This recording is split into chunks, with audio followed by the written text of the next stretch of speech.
and State BJP Treasurer Shri Om Prakash Srivastava और यहां मौजूद मेरे सभी सम्मानित बहनों एवं भाइयों, मणिपुर में इसके पहले भी मैं आ चुका हूं। जब मैं इस कंट्री का होम मिनिस्टर था उस समय भी आया था, जब मैं पार्टी का प्रेसिडेंट था उस समय भी आया था, कई पब्लिक मीटिंग्स को एड्रेस कर चुका हूं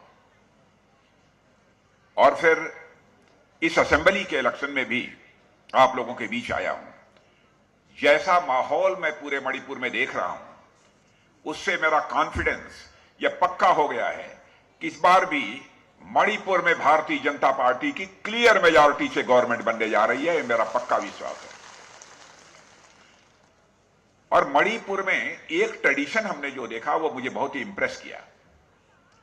जब कैंडिडेट कोई चुनाव लड़ता है तो उसके सपोर्टर्स कोई चावल लेकर आता है, कोई सब्जी लेकर आता है, यानी तरह तरह के लोग गिफ्ट लेकर आते हैं और अपने कैंडिडेट की मदद करते हैं। यह ट्रेडिशन पूरे भारत में नहीं मैंने कहीं देखा है, तो केवल और केवल मणिपुर में देखा है मेरे बहनों भाइयों। इसके लिए भी मैं मणिपुर को जनता को अपनी तरफ से हार्दिक धन्यवाद देना चाहता हूं। और मैंने देखा कि फल लाते हैं, सब्जी लाते हैं, चावल लाते हैं, साथ में मिठाई भी, स्वीट्स भी लेकर आते हैं। यानी अपने कैंडिडेट्स को चुनाव जीतने के पहले ही वह स्वीट्स खिला देते हैं। यह परंपरा केवल हमने मणिपुर में देखी है और कहीं नहीं देखी है। मणिपुर की धरती का जहां तक प्रश्न है, बहनों भाइयों, पूरे भारत को, चाहे यहां की रानी गाइडेनलिव हो, चाहे एमसी मैरी कॉम हो, उस पर केवल मणिपुर के लोगों को ही प्राइड नहीं है बल्कि सारे हिंदुस्तान के लोगों को इनके ऊपर प्राइड है। गौरव का भाव हम लोगों के मन के अंदर इनको लेकर रहता है। और यह मणिपुर बहादुरों की धरती है, योद्धाओं की धरती है। भारत की बॉर्डर को भी सुरक्षित रखने में मणिपुर के नौजवानों ने बहुत ही अपना इंपॉर्टेंट रोल प्ले किया है। इस सच्चाई को भी मैं जानता हूं क्योंकि मैं कंट्री का डिफेंस मिनिस्टर हूं। और यहां का नृत्य, यहां का डांस केवल भारत में ही यह मशहूर नहीं है बल्कि सारी दुनिया में यहां का डांस जो है मशहूर है बहनों भाइयों। और मणिपुर के डांस की चर्चा पूरे भारत में की जाती है। लंबे समय तक यहां पर कांग्रेस की गवर्नमेंट रहने के कारण यह हमारा मणिपुर बहुत ही पिछड़ा रहा है। लेकिन जब से केंद्र में हमारे प्राइम मिनिस्टर श्री नरेंद्र मोदी जी की लीडरशिप में गवर्नमेंट बनी है और 2017 में यहां पर बीजेपी लेड गवर्नमेंट बनी है और एन वीरेन सिंह जी जब चीफ मिनिस्टर बने हैं, मैं दावे के साथ कह सकता हूं कंट्री का भी डेवलपमेंट तेजी के साथ हुआ है और मणिपुर का भी डेवलपमेंट बहुत ही तेजी के साथ हुआ है बहनों भाइयों। और इसके बहुत सारे हमारे पास डाटाज मौजूद हैं। उन डाटाज के आधार पर मैं कह सकता हूं पहले के कंपैरिजन में मणिपुर का डेवलपमेंट बहुत ही तेजी के साथ हुआ है। पिछले 5 सालों में यदि आप देखें तो मणिपुर में एक बड़ा चेंज हुआ है। 5 सालों में मणिपुर के अंदर देखें तो यही मणिपुर नॉर्थ ईस्टर्न जो स्टेट्स हैं उन स्टेट्स में मणिपुर में वायलेंस की चर्चा बहुत होती थी, लेकिन अब यहां पर वायलेंस अब धीरे धीरे काफी हद तक समाप्त हो गया है और अब डेवलपमेंट का कॉन्फिडेंस लोगों के अंदर पैदा हुआ है। अब लोग यह मानने लगे हैं कि हमारे इस मणिपुर का भी डेवलपमेंट अब तेजी के साथ होगा। डेवलपमेंट और गुड गवर्नेंस को लेकर यहां पर अब लोगों का परसेप्शन अच्छा बना है। मैं पहले भी आया हूं मणिपुर, लोग कहते थे साहब यहां डेवलपमेंट और गुड गवर्नेंस नाम की कोई चीज नहीं है, लेकिन अब लोग चर्चा करते हैं कि यहां पर डेवलपमेंट भी तेजी के साथ हो रहा है, गुड गवर्नेंस भी यदि देखनी है तो वह भी मणिपुर में तेजी के साथ हो रहा है। मैंने सोशल मीडिया पर एक वीडियो देखा। वीडियो यह देखा, एक ट्रेन, वह गुड्स ट्रेन थी, मालगाड़ी थी, जब मणिपुर के रेलवे स्टेशन पर लगी तो वहां पर बहुत सारी हमारी बहनें और यहां के लोग खड़े होकर डांस कर रहे थे। यानी पहली बार ट्रेन मणिपुर में आई है, यानी रेलवे कनेक्टिविटी 75 ईयर्स में मणिपुर नहीं पहुंची थी। पहली बार इसको रेलवे कनेक्टिविटी देने का काम यदि किसी ने किया है तो हमारे प्राइम मिनिस्टर नरेंद्र मोदी ने इसको रेलवे कनेक्टिविटी देने का काम किया है। यानी फ्रीडम हासिल किए हुए इस भारत को लगभग 75 ईयर्स गुजर गए। 75 ईयर्स में यहां पर रेल नहीं आ पाई थी। अब पहली बार इसकी किसी ने चिंता की तो हमारी गवर्नमेंट ने चिंता की। बैठिए। पहली बार किसी ने चिंता की तो हमारी गवर्नमेंट ने चिंता की और इसको कनेक्टिविटी देने का काम किया है। नॉर्थ ईस्ट स्टेट्स को बराबर कांग्रेस ने नेग्लेक्ट किया है मेरे बहनों भाई, बराबर कांग्रेस ने नेग्लेक्ट किया है। और यह कांग्रेस के एंटी डेवलपमेंट और एंटी नॉर्थ ईस्ट माइंडसेट को रिफ्लेक्ट करता है कि नॉर्थ ईस्ट के प्रति उनका किस प्रकार का भाव था, किस प्रकार का सेंटिमेंट था। आदरणीय अटल बिहारी वाजपेयी जी जब प्राइम मिनिस्टर बने थे, सबसे पहले उन्होंने नॉर्थ ईस्ट के डेवलपमेंट की चिंता की थी और नॉर्थ ईस्ट के डेवलपमेंट के लिए अलग से एक मिनिस्ट्री बनाने का काम आजाद भारत के इतिहास में यदि किसी प्राइम मिनिस्टर ने किया था तो श्री अटल बिहारी वाजपेयी ने अलग से मिनिस्ट्री बनाई थी नॉर्थ ईस्ट के डेवलपमेंट के लिए। नहीं तो पहले नॉर्थ ईस्ट के डेवलपमेंट के लिए अलग से कोई मिनिस्ट्री काम नहीं करती थी। और अटल बिहारी वाजपेयी जी ने नॉर्थ ईस्ट के डेवलपमेंट के लिए एक स्पेशल पैकेज भी देने का काम किया था। 2004 में जब उनकी गवर्नमेंट गिर गई तो 10 वर्षों तक लगातार नॉर्थ ईस्ट को नेग्लेक्ट किया गया। लेकिन आज सेंटर में गवर्नमेंट आने के बाद, बीजेपी की गवर्नमेंट आने के बाद और यहां पर बीजेपी की गवर्नमेंट आने के बाद एन बीरेन सिंह की लीडरशिप में मणिपुर का फेस भी बदल रहा है और मणिपुर का फ्यूचर भी बदल रहा है। और मैं कह सकता हूं, हमारे प्राइम मिनिस्टर नरेंद्र मोदी जी ने कहा कि नॉर्थ ईस्ट के डेवलपमेंट की विशेष चिंता की जानी चाहिए और बराबर कोई न कोई कैबिनेट मिनिस्टर सेंट्रल गवर्नमेंट का यहां मणिपुर में आता है और ओवरऑल डेवलपमेंट मणिपुर का कैसे होगा इसकी चिंता करता है। जो स्कीम्स हैं, जो प्रोग्राम्स हैं, उनको रिव्यू करने का भी काम करता है। कॉन्टिन्यूअस यह रिव्यू का कार्यक्रम और डेवलपमेंट का कार्यक्रम हमारे मणिपुर में तेजी के साथ चल रहा है। और आपने खुद ही अनुभव किया होगा कि नरेंद्र मोदी जी के भारत का प्राइम मिनिस्टर बनने के बाद ही मेरे बहनों भाइयों यहां पर रोड कनेक्टिविटी, रेलवे कनेक्टिविटी और एयर कनेक्टिविटी, यह सब सिलसिला प्रारंभ हुआ है।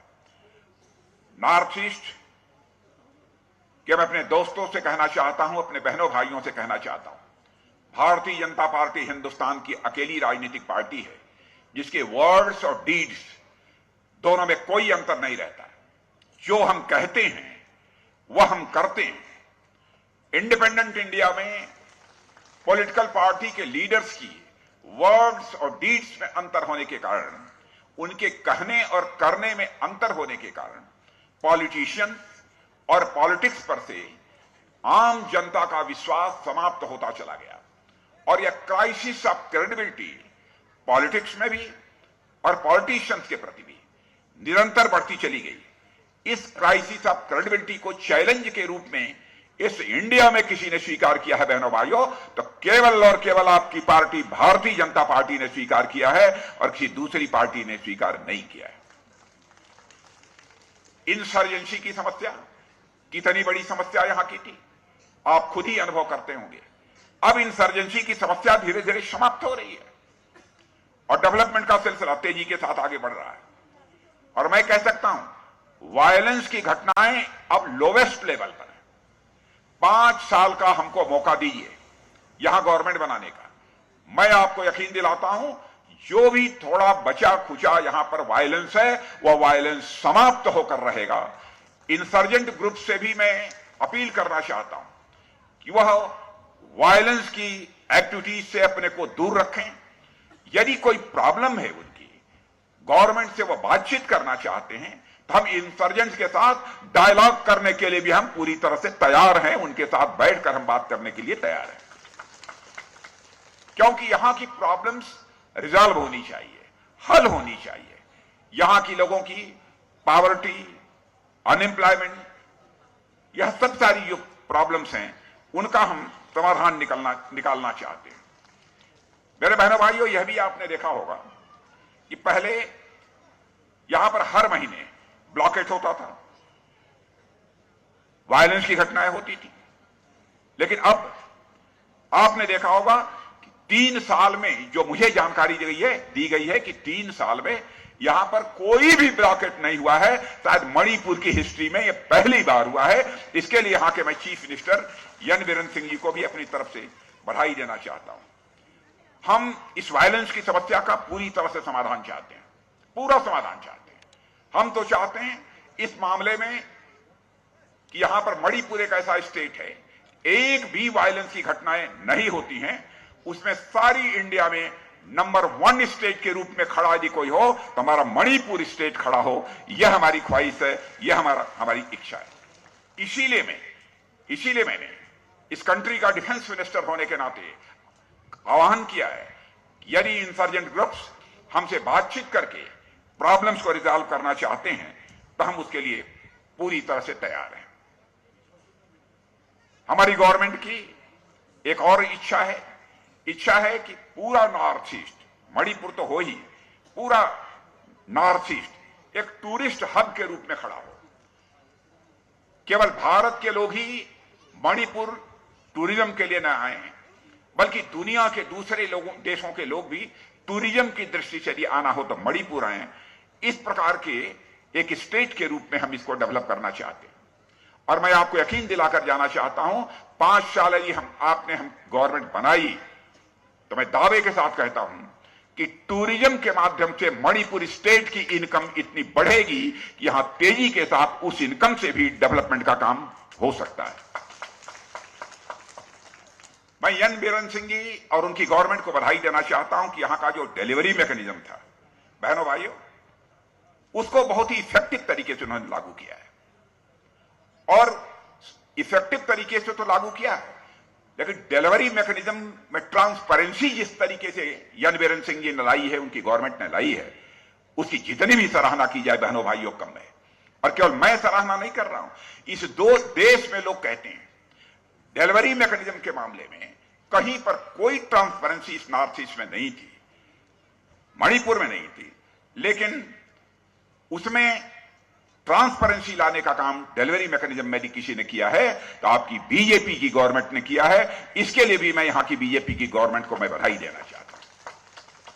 अब हमारी सेंट्रल गवर्नमेंट हो, हमारी स्टेट गवर्नमेंट हो, बहनों भाइयों, करप्शन का जहां तक सवाल है, मैं जानता हूं करप्शन पूरी तरह से रूट आउट नहीं हुआ है, लेकिन इतनी बात मैं दावे के साथ कह सकता हूं, जहां जहां पर बीजेपी की गवर्नमेंट है, हमारी गवर्नमेंट के ऊपर, चाहे सेंटर की गवर्नमेंट हो चाहे स्टेट गवर्नमेंट, करप्शन का कोई भी सीरियस चार्ज कोई नहीं लगा पाया हमारी गवर्नमेंट के। अटल बिहारी वाजपेयी जी की सरकार थी, मोदी जी की सरकार है, हमारी 2 गवर्नमेंट सेंट्रल में रही हैं।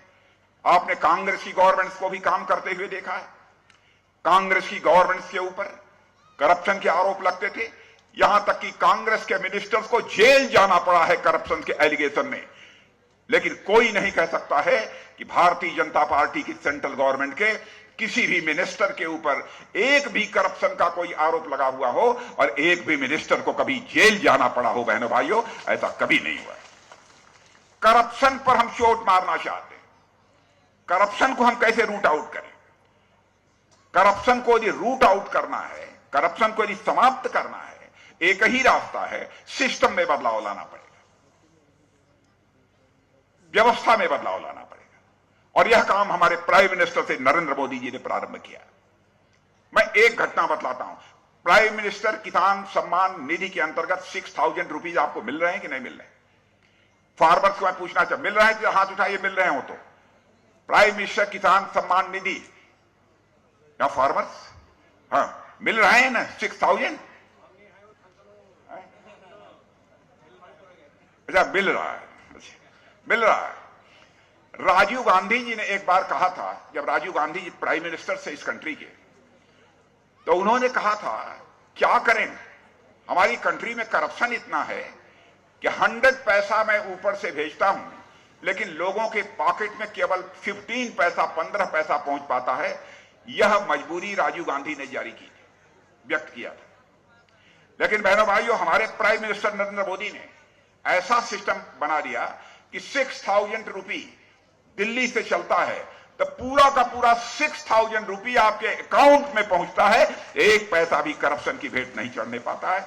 यह है तरीका करप्शन को रूट आउट करने के लिए, और यह भी हमारी सरकार ने बहुत ही प्रभावी तरीके से किया है।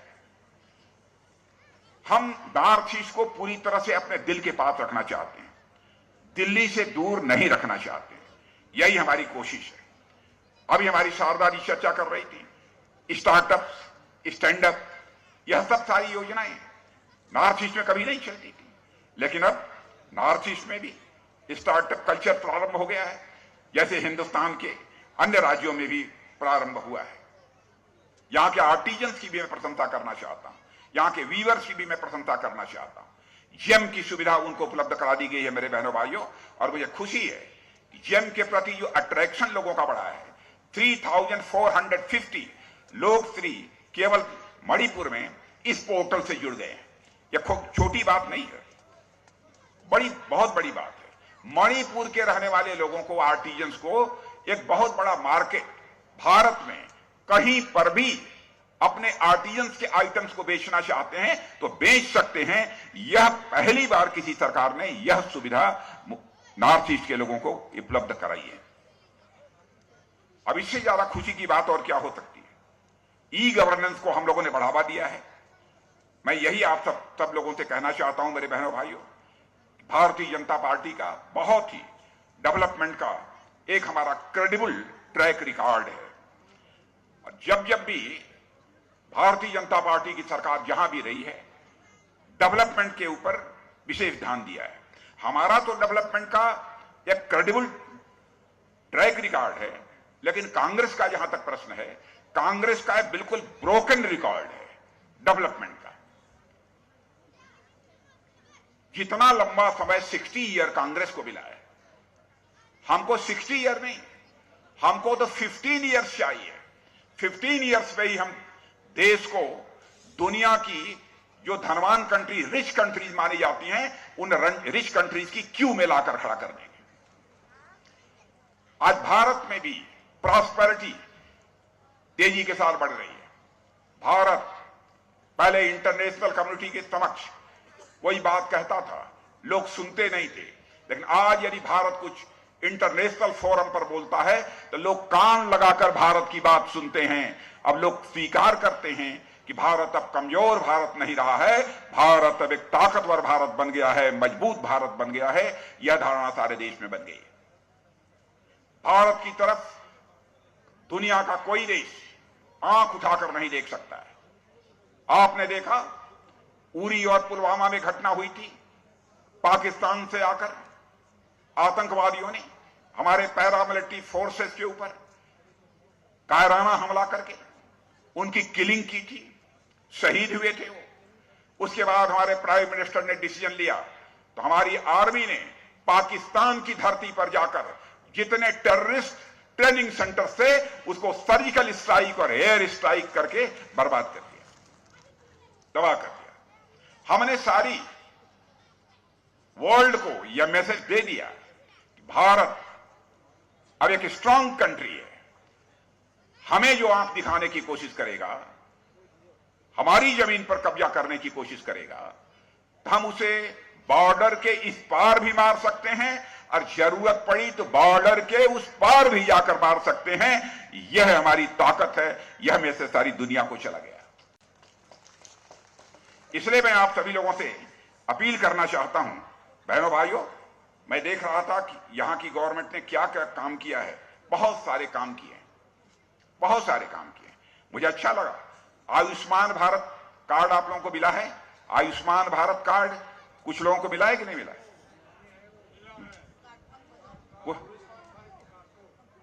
आयुष्मान भारत कार्ड मिला है। कुछ लोगों को मिला है, कुछ लोगों को नहीं मिला है। बैठ जाइए, बैठ जाइए, बैठ जाइए। मैं आप लोगों को बतलाता हूं, आयुष्मान भारत कार्ड मिलेगा आपको, चिंता मत, जिनको नहीं मिला है उनको मिलेगा। 1 साल तक 5 लाख रुपए तक का ट्रीटमेंट फ्री होगा। यही आयुष्मान भारत योजना है, यही आयुष्मान भारत योजना। और वह कार्ड मिलेगा। ये एलपीजी गैस सिलेंडर पहुंचा है तभी कि नहीं पहुंचा है? यह पहुंचा है। यह पहली बार मोदी जी ने किया है। न लकड़ी जलाकर, अंगीठी जलाकर, धुएं में आंख से पानी आता था और हमारी माताएं बहनें खाना बनाती थी। लेकिन अब वो ऐसे हालात हम लोग नहीं रहने देना चाहते। कोरोना भी है, कोरोना कोविड है कि नहीं? अभी है। कोरोना पर भी जिस तरीके से कंट्रोल करने का काम हमारे प्राइम मिनिस्टर ने किया है, उसको प्रेज किया जा रहा है दुनिया के दूसरे देशों में। अमेरिका, फ्रांस, ऑस्ट्रेलिया, रूस, यहां पर कोरोना के कारण आज भी बड़ी संख्या में लोग मर रहे हैं, लोगों की जिंदगी जा रही है। लेकिन यहां पर कोविड पर, कोरोना पर काबू पाने में जिस तरीके से हमारे प्राइम मिनिस्टर ने कैरिस्मेटिक काम किया है, उसकी सराहना पूरे दुनिया में हो रही है।